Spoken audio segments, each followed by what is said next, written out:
video game is somehow promoting the kinds of activities that go on that game, I guess would mean that any actor that's ever starred as a bad guy in a film, you know, should get the same kind of treatment. We really have to be careful how we make those associations. All right, Bomani, I know you see other issues here, not necessarily the promotion of all the activities here, but how do you parse this with the face of the NBA? He's #1 in jersey sales, Kobe Bryant, and the discussion we've heard over the last day or so.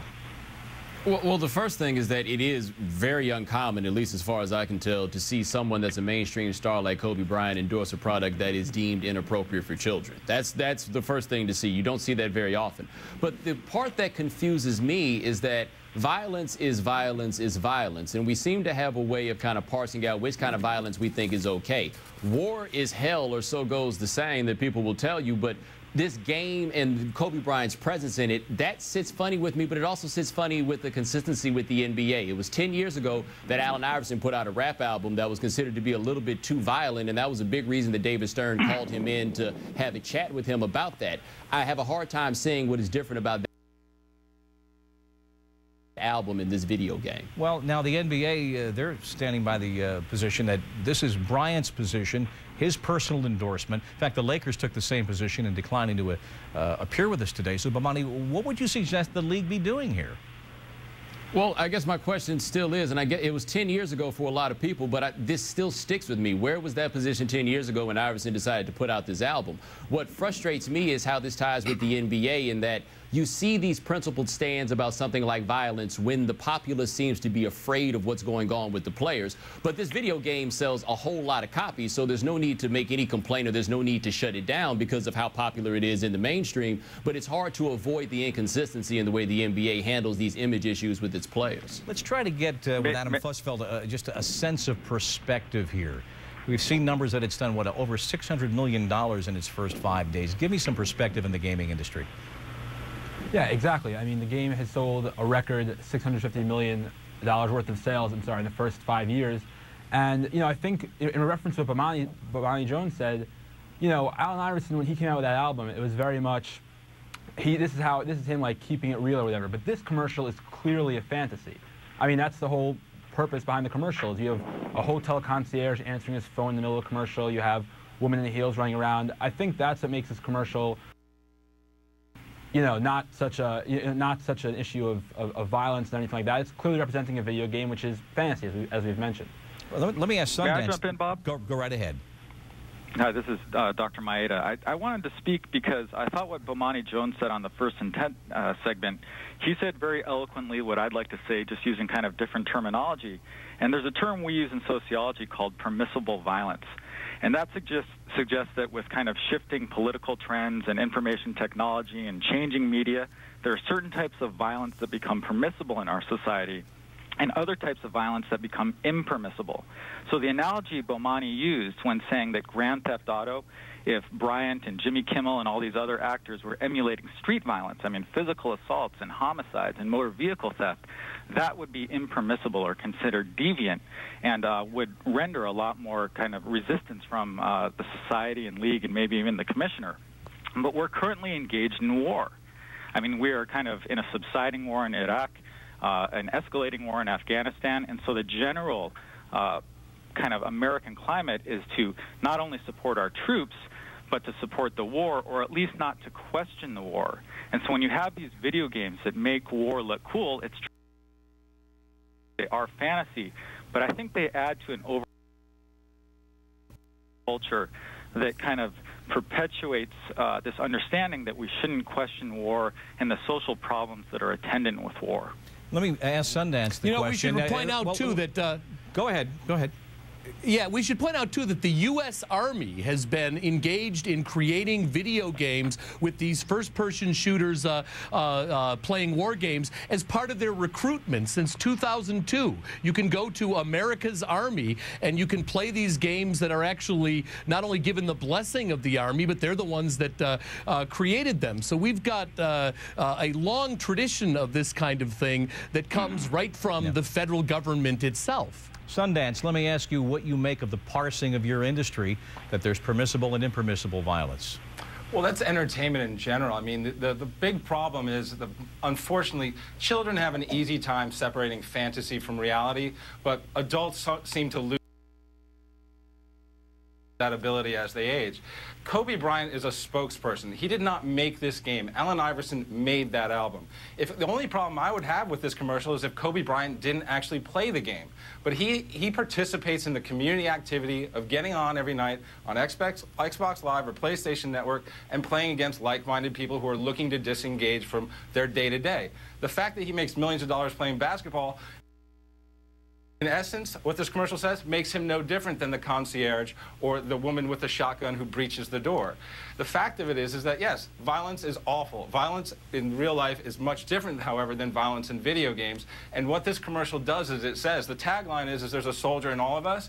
It's not saying that it wants everyone to run out and go to war, but it's saying that you can play this game, you can be part of this community, and that it's something that people of all walks of life are part of. To draw it to a deeper conclusion that they're saying Kobe Bryant is perpetuating violence or Jimmy Kimmel is perpetuating violence and wants you to do that as well, or that it's a recruitment, I think is just silly. I think it's ludicrous because, again, this is also a mature-rated game. It's for adults. The target, the audience, is adults. Now, you mentioned Jimmy Kimmel and some of the screen grabs that we've shown from websites. You see Jimmy Kimmel mentioned in as many headlines. And if you have not seen the commercial, not had a chance to Google it yet, Kobe Black Ops, Kimmel is in the commercial. He has a bazooka. He's the payoff at the end of this commercial. Bomani, why is no one raising questions within the Walt Disney Company that I know of, or even out by Jimmy Kimmel?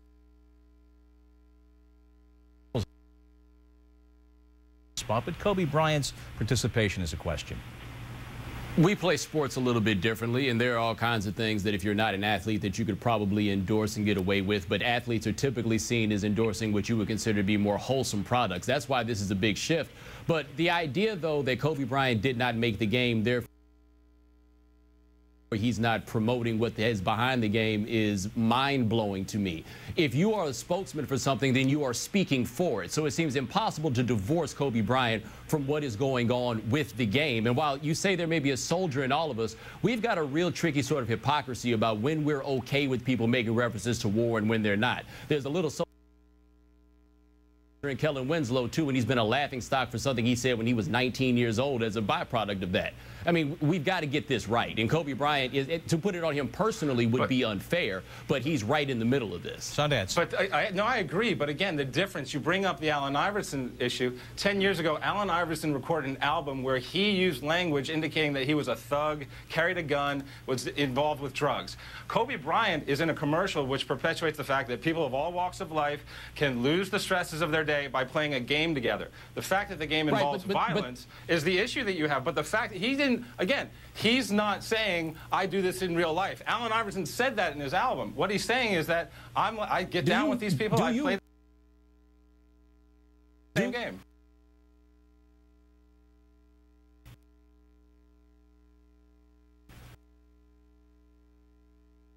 Do you really believe in the year 2000 that Allen Iverson was doing the things that he described on that album? I don't believe half of the rappers out there who say they do these things. If you don't believe he's doing it, then you would then also have to say that that in large measure is also engaging in fantasy. They're the same thing. Unless you think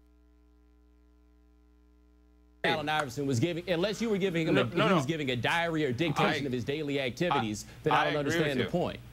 No, I agree with you, but the point comes down to fantasy versus reality, and also the impact on kids. I'm going to ask you gentlemen just to stand by for a question for a moment. I'd like to introduce into our discussion Todd Walker. He is a youth football coach in Berkeley, California. By profession, though, he is a mortician, and to make the point to his youngsters who coaches about the dangers of the violence that can befall them on the street, Todd Walker brings his kids into his funeral home and tries to literally scare them straight. Tim Kuhn of ESPN, the magazine, reported on it recently. Each year, Walker brings his football team to his office. Scared straight, more like scared stiff. You take all your organs out of you. Everything come out of you. Everything. Put them in this bag and lay on a piece of cardboard. That's how your bed is at home? Come on, go. Walker set out to make a difference by exposing his players to the harsh realities of his job. His message is blunt. So when it's over with, look, we let them down real slow. But just for y'all, I'm gonna show you just how quick it's over. Bam. What happened after that? That's it. At least in that one case, quite an impression made on a young man. Let's bring into our discussion Todd Walker. Todd, it's good to have you here. You work with kids. You are a mortician by profession. You've heard the discussion of kids being the best to separate fact from fantasy or fiction, in the case perhaps of video games. What do you think of this discussion that you've heard so far, and the fact that you've got the signature NBA player brandishing a rifle here? Well, for one, I'm not coming out just target Kobe. I mean, it's the fact that right now, I'm at a funeral right now for a 14-year-old kid whose service is going on as we speak, that was shot accidentally by another football player. So what I'm saying is, what they saying about fiction and all that, it's no fiction where I come from. You know, it's no fiction when you go pick up a 13, 14-year-old kid out of a bloody bag at the coroner's office that's cut from one ear to the other, across his chest, and then you got to go get his family, bring his mother in and walk her down to see his body.